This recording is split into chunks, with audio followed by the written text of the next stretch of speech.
Isaías, capítulo de número 53. Quem deu crédito à nossa pregação?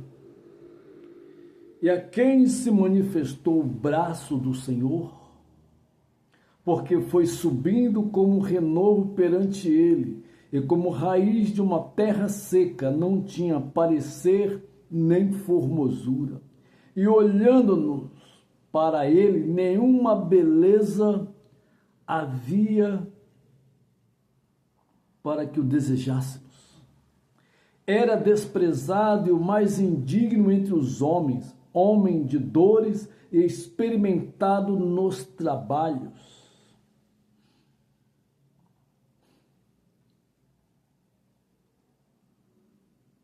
E como um de quem os homens escondiam o rosto, era desprezado e não fizemos dele caso algum.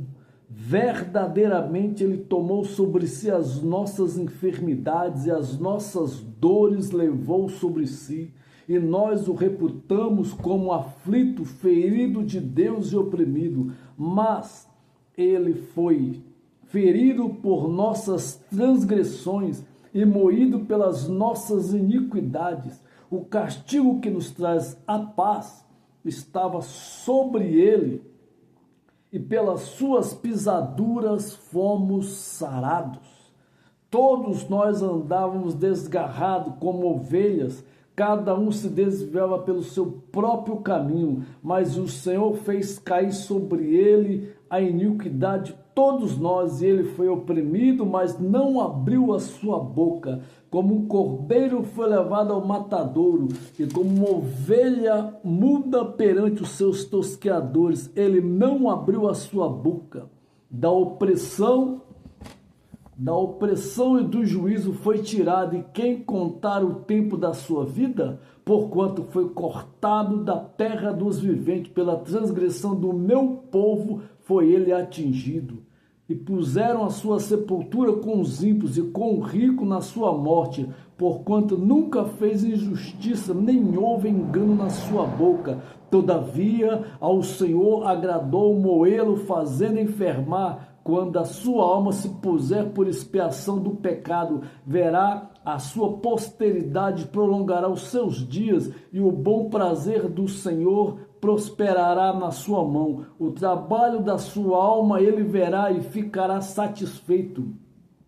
Com o seu conhecimento, o meu servo justo justificará a muitos, porque as iniquidades deles todos levará sobre si, pelo que lhe darei a parte de muitos, e com os poderosos repartirá ele os despojos, porquanto derramou a sua alma na morte, e foi contado com os transgressores, mas ele levou sobre si o pecado de muitos, e pelos transgressores intercedeu.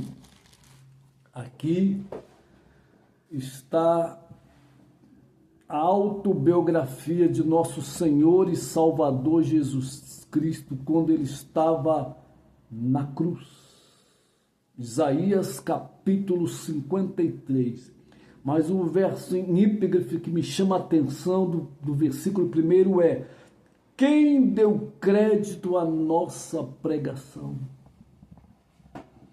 Porque me parece que o mundo continua do mesmo jeito quando esse fato aqui aconteceu, porque as religiões conseguiram manipular, dominar, obliterar, obstacular, neutralizar a fé, a esperança e o amor em Jesus. Por quê?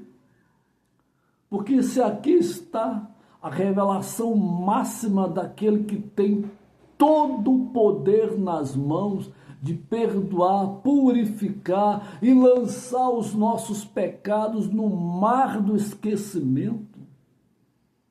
Mas ainda assim, meio a tudo isso, meio a esse ato sacrificial de nosso Senhor e Salvador Jesus Cristo, nós ainda queremos que as religiões se tornem âncoras das nossas fé, sendo que, na verdade, nenhuma delas tem um poder salvífico e eterno de nos galardoar com a vida eterna.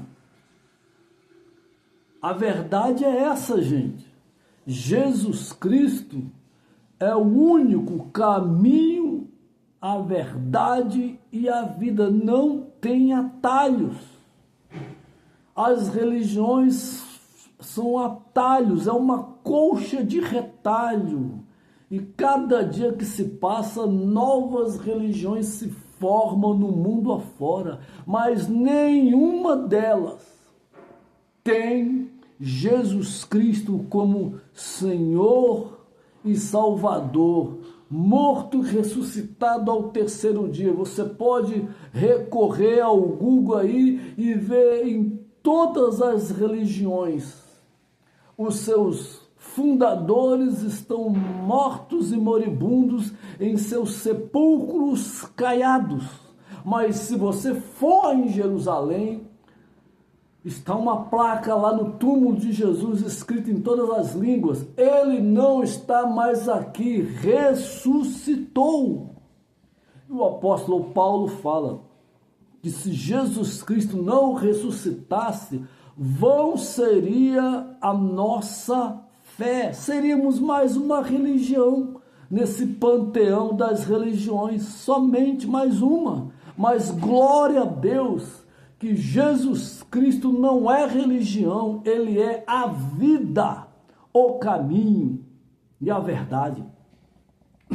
Em Jesus Cristo está contido toda a verdade absoluta de Deus. Não tem em nenhuma religião do mundo a verdade absoluta de Deus. Eles tentaram fazer compilações de textos excluídos dos originais da Bíblia, do Novo Testamento, do Velho Testamento também, para assim fazer uma mescla e tentar confundir e enganar a mente das pessoas. E infelizmente conseguiu enganar muitas, porque tem pessoas que abraçam a sua religião, morrem nelas, mas não abrem mão da sua fé religiosa, infelizmente. Mas a fé é o firme fundamento de coisas que nós não vemos, porém cremos e recebemos. Está em Hebreus capítulo 11, verso 1. E em Efésios capítulo 2, verso 8, está escrito que a salvação não é de obras, para que ninguém se glorie. Então, meu amado, minha amada, se você pensa que porque você está numa religião fazendo caridades e etc e tal, esqueça. A única obra que vai nos reconhecer diante do julgamento final será as obras em Cristo. Isso é um fato. Passar disso tem procedência maligna, não tem como. Contra fatos não há argumento. Jesus Cristo é o caminho, a verdade e a vida. João capítulo 14, verso 6. Nós precisamos acordar para essa verdade neotestamentária para ontem em nossas vidas, porque o amanhã não nos pertence. E as religiões, diga-se de passagem, nenhuma delas tem o poder de te dar a vida eterna. Pare e pense.